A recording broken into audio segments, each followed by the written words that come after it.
I truly feel like I live in the fucking Twilight Zone. Because when I'm doing show prep for this show, sometimes, I'm like, okay, well, this thing I just stumbled across seems like a big fucking deal. And then I keep looking, like, let's see who else is talking about this. And, like, nobody else is fucking talking. Nobody else is talking about it. And now we've reached this absurd point when it comes to war and new wars. So take a look at this. This is from BBC. U.S. destroys alleged Venezuelan drug boat, killing 3. So this is now the 3rd boat off the coast of Venezuela that was absolutely decimated and obliterated and blown to smithereens by the United States illegally. Both illegal under international law and illegal under U.S. law, because there has been no declaration of war against the country of Venezuela. We have this thing called the Constitution, and under the Constitution, Congress has to declare war. We do that for a reason, so we don't have a mad King Joffrey who gets to make every decision on a whim with no accountability whatsoever, no checks and balances whatsoever. You got to check the president to make sure, hey, you're not psycho, right? Run this through Congress. But instead, didn't run it through Congress, started an illegal and offensive war, blown up now a 3rd ship. Nobody cares. Nobody talks about it. Unbelievable. So here we go. They say, President Trump says the U.S. military has destroyed an alleged Venezuelan drug vessel traveling in international waters on the way to the U.S. Trump said on Monday that 3 men were killed in the attack on violent drug trafficking cartels. He provided no evidence that the boat was carrying drugs. So just like with the first 2 fishing boats that went kaboom, there's no evidence this one was drugs either. And even if there was, is that the correct thing to do? The death penalty for somebody smuggling in barely enough cocaine for a bachelor party? Really? Really? By the way, it's like less than 10% of the drugs that come into this country come from Venezuela. They're making it up. They're making it up. This has absolutely nothing to do with, we're fighting the fucking war on drugs. What they've done is they've taken the war on terror and the war on drugs and they've meshed them together now. And so now they say anybody who we declare as a narco-terrorist is a valid target. We get to murder whoever we want, and then we get to say, well, they were a narco-terrorist. No evidence, no case, no due process, no congressional weigh-in, no judicial weigh-in, no nothing. No nothing. We decided you're a narco-terrorist. We fucking blew you to smithereens. That's what we did. Shortly before, his Venezuelan counterpart, Nicolas Maduro, said Caracas would defend itself against U.S. aggression, calling America's top diplomat, Marco Rubio, the Lord of Death and War. That's facts. Tensions between the two countries escalated after the U.S. deployed warships to the southern Caribbean on what officials said were counter-narcotics operations, carrying out a strike which killed 11 people. So now there's been 3 attacks. They've killed about 20 people, I believe. Quote, this morning on my orders, U.S. military forces conducted a second kinetic strike against positively identified extraordinarily violent drug trafficking cartels and narco-terrorists, Trump said on Truth Social.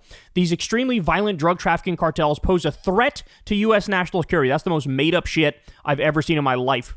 The post also included a nearly 30-second video. Here we go. In fact, I think I have that over here. Let's see. So this is now the 3rd Venezuelan fishing boat that they blew up. So it's driving along. Tiny boat, not a big boat, just like the first 2. They're not big. These are just like, very small fishing-sized boats. And boom. Just completely incinerated with the people on board.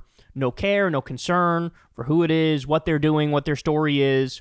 This is all, and let's be clear, they're trying to provoke a response to then justify a ground invasion of Venezuela.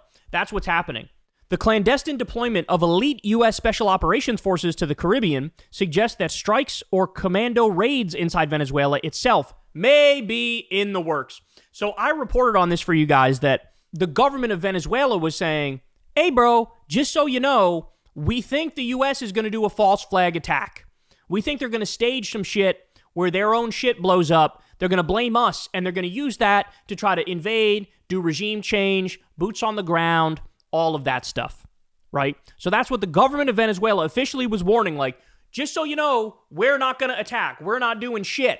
So if something happens, the U.S. is doing it to themselves. And now we learn, well, there's actually elite U.S. special ops on the ground in the Caribbean, and they might be planning some SEAL Team 6 type shit in Venezuela. Again, I need to reiterate this. All of this completely and utterly, wildly illegal and unconstitutional.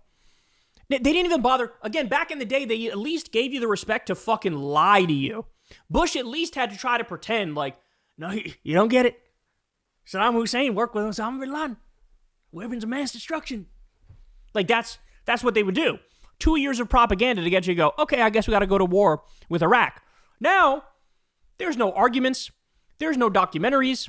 There's no news segments. There's no nothing where they try to say, oh, no, seriously, you don't get it. It really looks like Nicolas Maduro is threatening the state of Oklahoma and he's about to launch against them. They don't bother because they know it's ridiculous. They know it's absurd. They know we wouldn't fucking buy it. So Trump just does it. He just does it. Doesn't care. All the fucking talk of America first, America first. Does this look like America fucking first to you? Another stupid war for oil? And that is what it would be about, by the way. It's actually about oil. But does this look like America first? Does it look like America first? The thing they just started talking about, this came out literally like an hour ago, that they're saying, oh, we're going to bail out Argentina. Bail out Argentina? I was told from all the right-wing idiots, now that Javier Milei controls Argentina, the economy is free. Everything's going to boom. Everything's going to be amazing. Everything's going to be incredible because he's a libertarian and he'll make sure the free market takes over.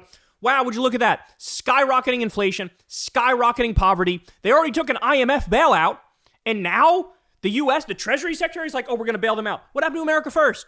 Now we get war with Venezuela, and we get fucking send billions of dollars to this clown of a human being, Javier Milei, who looks like he should be in a fucking straitjacket in an insane asylum? What are we doing?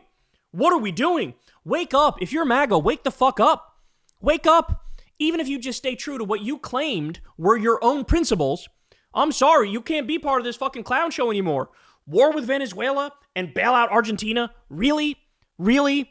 I'm still not done. Quote, the broadly worded proposal, which would grant sprawling authority to Mr. Trump for 5 years to use American military force in a drug trafficking war, has set off alarm bells in some quarters of the executive branch and on Capitol Hill. So there's a draft bill that would authorize Trump killing people he deems narco-terrorists. So this is what they want to do. This is what they're already doing, but they're trying to do some post hoc justification and rationalization, and they're trying to strong arm through, like I said, the mixing together of the war on drugs and the war on terrorism.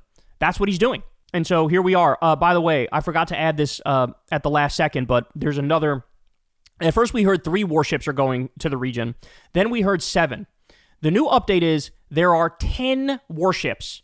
10 U.S. warships are in the region right near Venezuela. So, like I said, there's either going to be a false flag attack that they'll use to justify going in there, or they're going to do some special ops military raid type shit. But something's going down, bro. He didn't send 10 U.S. ships to the region for shits and giggles. And remember, we have Trump literally on video saying that they tried to coup Venezuela in the first term, which they did. We all know that. Juan Guaido, all that bullshit. We all remember that perfectly well. But he also admits, I'm going to take the oil. I should have taken the oil. He says that all the time. At his CPAC speeches back in the day, he would say that about the war in Iraq. He said they should have taken the oil. What's the problem? Of course, take the oil. To the victor go the spoils. Take the oil. This is what he said. About Syria, on camera, he said the same thing. Yeah, we're occupying a third of the country, and we're doing it to take the oil. We're going to take the oil. So that's what it has to do with this now, too. There's the same thing at play. Except this one, they view it as even more egregious because they go, hey, you're in our backyard. So it's a slap in our face if you don't let us control your government. You're going to be a puppet regime to us, and you're going to like it. That's basically the message. If you're in our hemisphere, you're in our backyard, you have no sovereignty. You have no freedom. You live as we allow you to live. And right now, we want to take your fucking oil, do regime change, and by the way, also have Eric Prince, the fucking war criminal who ran Blackwater, have him take over the country and occupy the country and help put in the puppet government. There's another guy who's been lobbying behind the scenes endlessly, trying to, hey, let me do this. Let me do this, chief. Let me do this, captain. And so that's why we're in hell right now. We have the war lobby, the death lobby, led by the mercenary terrorist Eric Prince. He wants to permanently occupy Venezuela, give them a new leader, help steal the oil. It's a mercenary Christian army. They have to change their name so many times because they've committed so many crimes. This is what they did. And so this is where we are now. This is where we are. And again, nobody's talking about it. Nobody. You see it here. You won't see it anywhere else. You watch. You see me talking about the illegal and offensive war that's already started against Venezuela. That's the thing. Imagine Iran attacks 3 of our ships. What would we say? Over the course of 2 or 3 weeks, they attacked 3 of our ships, murdering about 20 people. What would we say? Oh, that doesn't count. We'll give you a mulligan on the first 3 attacks. No, we'd be screaming bloody murder, saying this is war. They just declared war against us. Well, that's it. Trump's already declared war against Venezuela. It's already happening. It's already happening. Nobody's talking about it. Nobody's saying shit. All the fucking idiots who proclaim that MAGA was anti-war and Trump was anti-war on the campaign trail, none of them have uttered a peep of disagreement. None of them has said this is unacceptable. None of them have said, well, hold the fuck on. We're going to do another stupid war for oil as opposed to giving Americans health care. They don't care. Nobody cares. This is why I say it's like we live in the Twilight Zone. Here I am talking about these things. You tell me, who else is fucking talking about this? Who else is talking about this? And this could be a colossal deal. Hey, y'all, do me a favor and like and subscribe. It helps out big time in the algorithm. Click the bell as well for notifications when videos drop. And watch that video on screen right now. You know you want to.